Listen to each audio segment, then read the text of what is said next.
দাদা তুই চাকরিটা পেলে আমাকে একটা চানিয়া চলি কিনে দিবি? হ্যাঁ, যাতে বম্বের হিরোইনদের মতন ওটা পরে তুই নাচতে পারিস, তাই তো? মা দেখো না দাদা কি বলছে। বিজু, তোমাকে আমি কতবার বলেছি মা যে তোমার এই ঠাকুর দেবতার উপর আমার কোনো বিশ্বাস নেই। এসব কথা বলতে নেই বাবা, শুভ কাজে যাচ্ছিস, এসব অলক্ষণের কথা মুখেও আনতে নেই। তাছাড়া এসব কাজে ঠাকুরের আশীর্বাদই তো সব থেকে আগে প্রয়োজন। তুমি আমাকে আশীর্বাদ করো তাতেই হবে। আর তাছাড়া তোমার ওই ঠাকুর আমাদের এমন কোনো উপকার করেনি যে তাকে তোয়াজ করে চলতে হবে।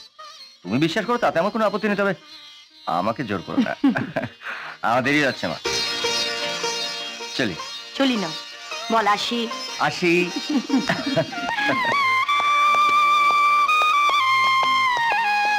দুর্গা দুর্গা। না না, থ্যাংক ইউ এখন স্যারকে পাবেন না। বিজয় কুমার মিত্র ব্যস্ত আছেন, ইন্টারভিউ চলছে। May I come in, sir? Yes come in. বুঝতে পারি? হ্যাঁ, অসুবিধা না থাকলে বসতে পারো।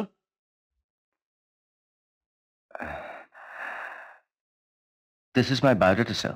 Oh.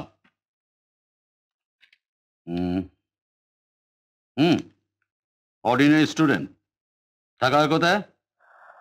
কামারহাটি। বাবার নাম কি? সেটা বায়োডাটাতে লেখা আছে স্যার। সেটা আমি জানি। বাবার নাম মুখে আনতে খুব লজ্জা করছে? খুব খারাপ লোক বুঝি? সঞ্জয় কুমার মিত্র। গুড।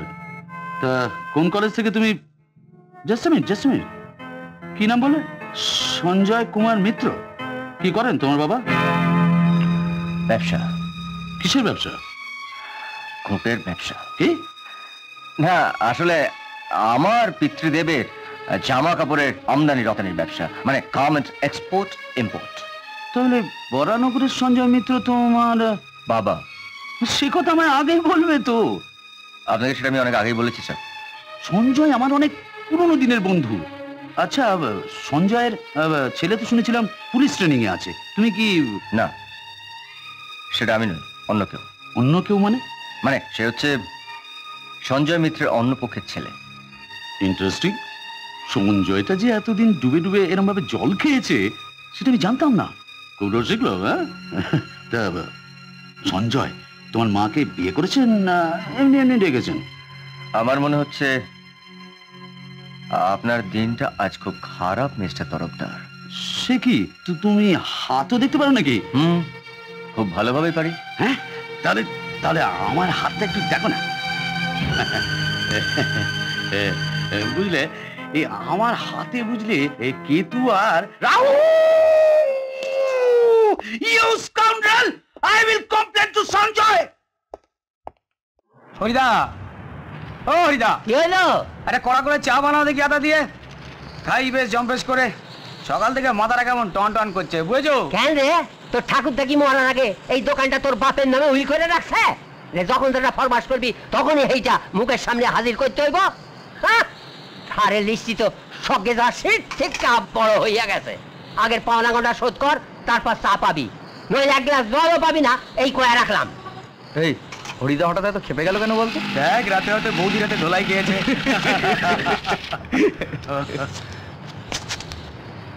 আরে বিজয়, আয় আয়। কি ব্যাপার, তোর ইন্টারভিউ কি হলো? আর তোর ইন্টারভিউ? মধুরে জল দে।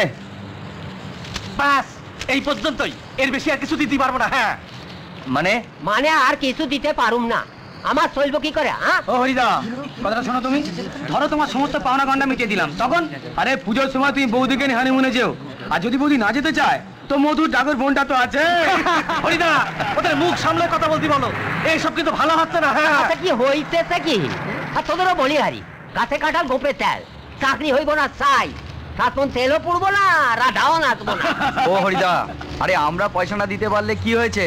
আমাদের বাবারা তো আছে, মানে আমার বাবা, বিজয়ের বাবা। বিজয়ের বাবা যতদিন বাবা আছে ফুটনি করে বেড়াচ্ছে।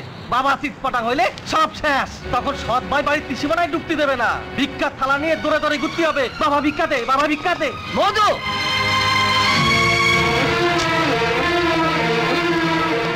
বিজয়, কি হলো বল দেখিনি? এত রাত হলো, ছেলেটার এখনো পাত্তা নেই। বিজু, বিজু, ইন্টারভিউ কেমন হলো তোর? বিজু, আমি তোকে কিছু জিজ্ঞেস করছি। কি হয়েছে নাকি? আমি জিজ্ঞেস করছি যে ইন্টারভিউ কেমন হয়েছে। খারাপ। কেন? ভালো হয়নি তাই। উমা, এটা আবার একটা উত্তর হলো নাকি? সারা দুনিয়ার লোক চাকরি পাচ্ছে আর তুই চাকরি পাচ্ছিস না? না, পাচ্ছি না। আমাদের দেশে শিডিউল কাস্ট, শিডিউল ট্রাইব, পঙ্গুদের চাকরি হয় কিন্তু কোনো বেজন্মা চাকরি হয় না। আর কিছু জিজ্ঞেস করবে?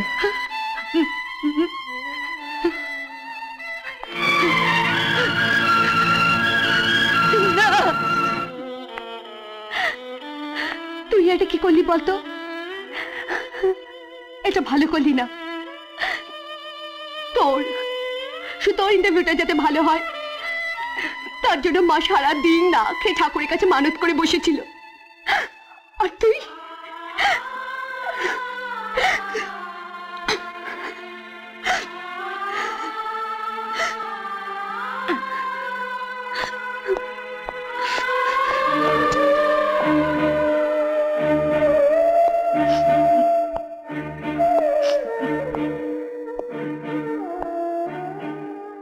মা,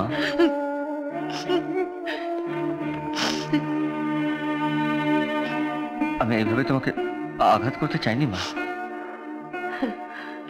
আমাকে ক্ষমা করে দাও মা। কথা বলছো না কেন মা? আমি আর তোমার সঙ্গে কখনো এইভাবে কথা বলবো না মা। জানো, আমি সারাদিন না খেয়ে আছি। ঠিক আছে, তুমি না খেলে আমি না খেয়ে শুয়ে পড়বো মা। ও মা,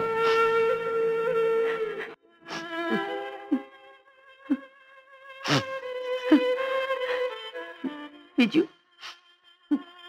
আমার জীবনে আমি অনেক অনেক দুঃখ পেয়েছি রে, অনেক আঘাত পেয়েছি,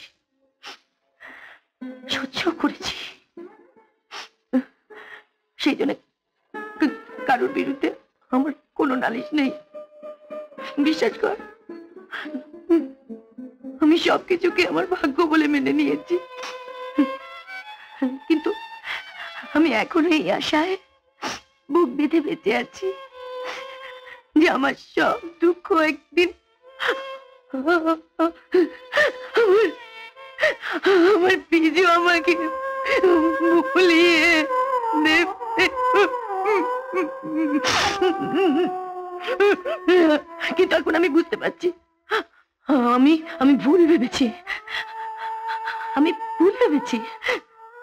আমার ভাগ্যেই তো কিছু নেই। তুই তুই কি করবি বল? কি করবি? না মা, এমন কথা বলো না মা।